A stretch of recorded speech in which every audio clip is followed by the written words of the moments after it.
मित्रों नमस्कार।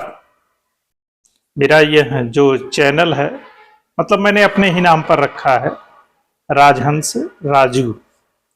और कभी कभी अपनी बात कहता हूँ करता हूँ तो लगता है कि मैं भी समझदार हूँ, क्योंकि जिस तरह से न्यूज़ चैनल और बड़े बड़े यूट्यूबर लगातार बकवास करते रहते हैं, ऐसे में बड़ी इच्छा होती है कि मैं भी कुछ कहूँ। और मैं भी काफ़ी कुछ कह लेता हूँ। वैसे हम सभी कहते रहते हैं, काफ़ी कुछ कहते रहते हैं और अपनी अपनी धारणा विचार और समझ के हिसाब से ढेर सारी बातें ज्ञान उपदेश लगातार देते रहते हैं। तो मैं भी अपने इस चैनल पर उसी ज्ञान उपदेश को परोसने की कोशिश कर रहा हूँ। और आप मेरे इस ज्ञान को अगर पहली बार सुन रहे हैं या और पहले भी सुन चुके हैं तो मेरे भी इस चैनल को सब्सक्राइब कर लीजिए। और इसमें कोई ज्वाइनिंग बटन नहीं है क्योंकि इसमें सब्सक्राइबर ही नहीं है, और सब्सक्राइब करने से आपको कोई नुकसान नहीं होगा, यह तो मैं आपको गारंटी दे सकता हूँ। वैसे भी आपके पास ढेर सारा वक्त है जिसमें आपके पास कोई काम धाम तो है नहीं, और लगातार मोबाइल पर डेटा यूज़ करते रहते हैं कि भाई 2 GB डेटा इसको कैसे ख़त्म किया जाए।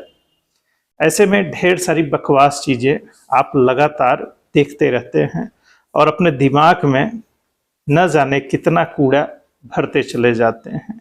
हालांकि ढेर सारी अच्छी चीज़ें भी होती हैं, पर वहाँ तक कितने लोग पहुँचते हैं और कितना वक्त देते हैं। अच्छा बताइए, ढंग के गाने कितने लोग सुनते हैं, ढंग की बातें कितने लोग करते हैं, सुनना तो दूर की बात छोड़िए। तो ऐसे ही बाजार चल रहा है। कोशिश करिए कि कुछ अच्छी चीज़ें सुनिए देखिए, और बेहतर तो ये होगा कि खूब पढ़िए, मतलब अच्छी अच्छी किताबें पढ़िए। और देखने सुनने का तो खेल कुछ इस तरह का है कि आपका माइंड सेट जिस तरह का भी है, आपका अध्ययन अध्यापन पालन पोषण, मतलब इसमें आपकी जाति बिरादरी और धर्म भी आएगा, जिसमें एक खास तरह का माइंड सेट आपने डेवलप कर लिया है। आपने का अर्थात हमने है, मतलब हम सब हैं। और जिस तरह का माइंड सेट है उसी तरह की चीज़ें या यूं कहें कंटेंट हम लगातार इस आभासी दुनिया मतलब इंटरनेट के माध्यम से इस मोबाइल पर ढूंढते रहते हैं। उसमें सही गलत को समझने का जो तरीका होता है कि चीज़ों को कैसे देखना है सोचना है समझना है, यह तो बड़ी दूर की बात है। क्योंकि जब हम खास तरह की चीज़ों को ही फोकस करने लगते हैं तो वही चीज़ें हमें अच्छी लगने लगती हैं या अच्छी लगती हैं। फिर उसी तरह के न्यूज़ उसी तरह के मूवीज़ और उसी तरह के जो परसेप्शन होते हैं और उस तरह के जो कहने वाले होते हैं, उसी खास पक्ष में हम भी झुक जाते हैं। अब मीडिया को ही लीजिए, वर्तमान समय में मोदी विरोधी और या फिर मोदी समर्थक जो हमारा मीडिया है, इन 2 भागों में बट गया है। तो अब आपको कौन सी और कैसी बात अच्छी लगती है? मोदी के जो विरोध में होती हैं वो अच्छी लगती हैं, तो ढेर सारे यूट्यूबर हैं। और समर्थन में अगर आपको अच्छी लगती है तो इसके लिए भी खजाना है, न्यूज चैनलों का भी यही हाल है। अब बड़े बड़े रिपोर्टर्स और विचार को बेचने वाले जो विशेषज्ञ हैं, टीवी चैनल से लेके यूट्यूब और किताबें लिख कर कमाने वाले लोग हैं, उन पे जरा गौर करिए। क्या सत्य सदैव एक तरफ झुका हुआ हो सकता है? मतलब बहुत बड़ा कोई पत्रकार हो, अब किसी का नाम नहीं लिया जाएगा, आप अपने हिसाब से वो नाम तय कर लीजिए, ABCD XYZ कोई भी नाम रख लीजिए। अगर वह पत्रकार लगातार एक ही तरह की बात कर रहा है तो वह कैसे सच हो सकता है? वो हर एक बात में एक खास तरह का नरेटिव ढूंढ के ले आता है। एक ऐसा पत्रकार या विचारक क्रांतिकारी कहने वाला, खुद को बलिदानी बताने वाला पत्रकार है जो एक खास तरह के नरेटिव के पक्ष में कुछ भी हो जाए वही बात ढूंढता है और लगातार वही कहता है। तो सोचिए, क्या ये पत्रकारिता है? क्या ये विश्लेषण है? बिल्कुल नहीं। समाचार की श्रेणी में तो आएगा ही नहीं, यह व्यक्तिगत कुंठा के रूप में ही आएगा।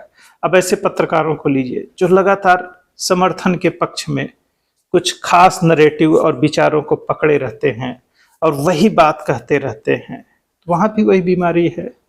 तो भाई, आप समाचार विश्लेषक, विचारक, पत्रकार नहीं है। पहले तो आप इस बात को करेक्ट कर लीजिए। आप वह काम कर रहे हैं जो आप हैं ही नहीं। मतलब गुलाब के फूल को गोभी का फूल को एक जैसा बताया जा रहा है। अरे भाई, एक सब्जी है और एक फूल है। तो जब आप पत्रकार ही नहीं हैं तो बताइए आप किस तरह की समीक्षा, विश्लेषण, आकलन और ज्ञान दे रहे हैं? आप तो खास तरफ झुके हुए प्रचारक हैं और वह हाल सारी मीडिया का है। बड़ा मुश्किल है यह तय करना कि किस तरफ जाया जाए और किसको देखा जाए, किसे सुना जाए। और उन मीडिया घरानों, संस्थाओं और लोगों को देखिए और उनको फॉलो करने वाले लोगों को देखिए, उनमें कमेंट करने वाले लोगों को देखिए, तो वो भी उसी बीमारी से ग्रसित होते। मैं फलाने जाति का हूँ, मैं फलाने बिरादरी का हूँ, तो मेरे निष्पक्ष और समझदार होने की ये शर्त है और इन्हीं शर्तों को अगर मैं मानूंगा और उनका पालन करूंगा तभी मैं निष्पक्ष और समझदार कहा जाऊंगा। और उसे कुछ भी अच्छाई नहीं दिखाई देती। और इसी तरह जो समर्थक है उसे कोई बुराई नहीं दिखाई देती। जबकि हमें घटनावार जो चीजें घट रही होती हैं उसका आकलन करना रहता है, उसको तथ्यात्मक और तार्किक ढंग से विश्लेषित करके, जो जनता जनार्दन के पास जानकारियां नहीं है, आंकड़ों सहित उन्हें बताना होता है। और ऐसा बिल्कुल नहीं किया जाता है। हर घटना या संदर्भ को देखिए, उसमें कुछ चीजें उठाई जाएंगी और ढेर सारी चीजें छोड़ दी जाएंगी। किस नरेटिव को सेट करना है, बस कौन सा मॉडल चलाना है, सारा खेल इस बात पर निर्भर करता है। अच्छा बताइए, अब एक नरेटिव चलता है कि लोकतंत्र खतरे में है। कैसे? संविधान खतरे में है। कैसे? क्योंकि मैं सत्ता में नहीं हूं। मतलब उन्हीं तरीकों से और वही सारे हरकतें करके, जातीय समीकरणों को साध के, धार्मिक ध्रुवीकरण करके, मतलब सोशल इंजीनियरिंग जो वर्ड है ना, वो यही है कि जाति और धर्म को आप कैसे फोर्स करते हैं कि वह आपको वोट करे। अब मैं कह रहा हूं कि फोर्स करते हैं, मैनिपुलेट भी किया जाता है, ये भी शब्द ठीक है, मतलब प्रेरित किया जाता है, लेकिन यहाँ फोर्स किया जाता है कि खास जाति धार्मिक समूह पूरी तरह से एक तरफ वोट करे। ये लोकतंत्र को बचाने का तरीका रहा है अब तक और अब भी वही हो रहा है। क्योंकि उस तरीके से जब आप सत्ता में आते थे तब लोकतंत्र, संविधान और संस्थाएं सुरक्षित रहती थी। अब सेम तरीका अपनाकर कोई दूसरा सत्ता में आ रहा है तो लोकतंत्र खतरे में हो गया। नहीं भाई, कोई खतरे उतरे में नहीं है, आपकी पार्टी और आपकी सत्ता खतरे में है।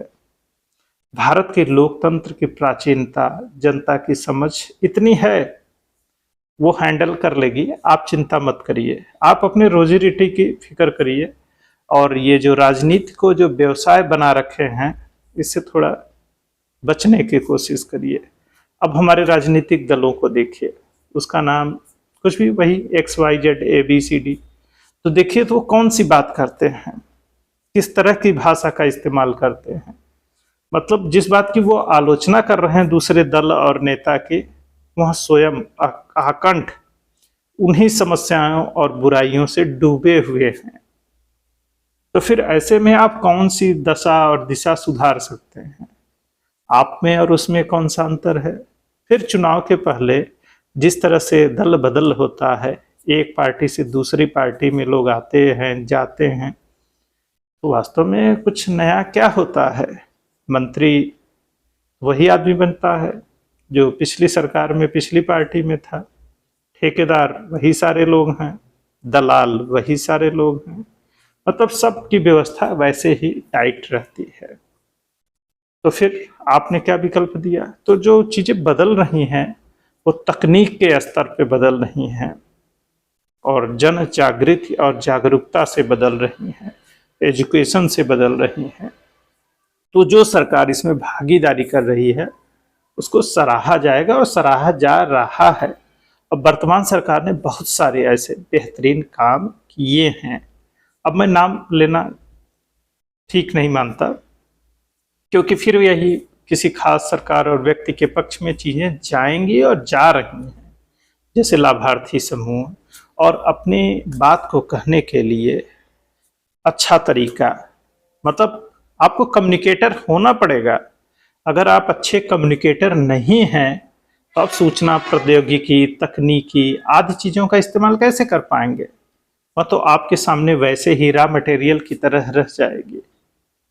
एक अच्छी इमारत बनाने के लिए अच्छे कारीगर, इंजीनियर, मटेरियल, मतलब सब चीज़ों की ज़रूरत होती है।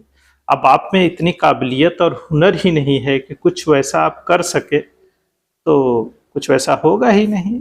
और आप फिर दोष सामने वाले को देते रहेंगे कि भाई मैं फेल इसलिए हो गया या मैं उससे ज़्यादा नंबर नहीं ला सका क्योंकि सामने वाला ज़्यादा अच्छा कर रहा है। अरे भाई, आपको अच्छा करना है आगे बढ़ने के लिए। आप पीछे इसलिए हैं क्योंकि सामने वाला मेहनत कर रहा है, आपकी गलती नहीं है। भाई, आप आगे इसलिए नहीं जा पा रहे हैं क्योंकि आप स्वयं मेहनत नहीं कर रहे हैं। इस बात को समझने की आवश्यकता है। तो राजनीति में हमारे बहुत से तौर तरीके होते हैं और भ्रष्टाचार तो हमारे यहाँ एक शाश्वत व्यवस्था रही है। मतलब जो सत्ता शीर्ष पर लोग होते हैं और जो दल होता है, उनके पास एक पवित्र नदी होती है। उस नदी में कोई भी नेता किसी भी दल का हो, कैसा भी हो, जैसे ही स्नान करता है वह भी उतना ही पवित्र हो जाता है। देखिए, तमाम विरोधी दलों के नेताओं पर कैसे कैसे आरोप लगे होते हैं, लेकिन जैसे ही वो सत्ताधारी दल के पास आता है सारे आरोप से मुक्त हो जाता है। मतलब एक ऐसी वॉशिंग मशीन सत्ताधारी दल रखता है और उसके पास एक ऐसा चमत्कारी वॉशिंग पाउडर होता है, उसे को डालते ही उस वॉशिंग मशीन में उसको धुलते ही वह उजला और सफ़ेद नेता निकालता है। और ऐसा केवल एक पार्टी के साथ नहीं है, राज्यों में भी जो पार्टियां हैं, केंद्र में जो पार्टियां रही हैं और आज जो है, सब यही करती हैं, अपने नेता को उजला बना देती हैं। और जो उनका दाग होता है ना, मेरा वाला दाग अच्छा है और तुम्हारा वाला बुरा है, और अपने वाले दाग को काजल का टीका कहने लग जाते हैं, जबकि वह भी वैसे ही है। तो लोकतंत्र, देश, संविधान और समाज को कोई खतरा नहीं है। जो खतरा है वो आपके दल और आपके कैरियर को लेकर है, और वह इसलिए है क्योंकि आप जनता के बीच नहीं जा रहे हैं, जनता से संवाद नहीं कर रहे हैं और अपनी बात ठीक से रख नहीं पा रहे हैं। आप कोई भी दल हो और कोई भी व्यक्ति हो। अच्छा, अब देखिए, जैसे बिहार में हमारे प्रशांत किशोर जी जो जन सुराज यात्रा कर रहे हैं, वो जनता से संवाद कर रहे हैं और अपने आप को इस संवाद में जो वीडियो आ रहे हैं अगर देखिए, तो वह आदमी अपनी शालीनता को बनाए रख रहा है। उसमें कोई ऐसी भाषा और ऐसी कोई बहुत उम्मीद लोगों के बीच नहीं जागृत की जा रही है कि जिसे पूरा न किया जा सके। और भाषा बहुत ही संयमित, विनम्र है, जिसमें जाति और धर्म से ऊपर की बात की जा रही है। शिक्षा और रोजगार की बात कर रहे हैं वो।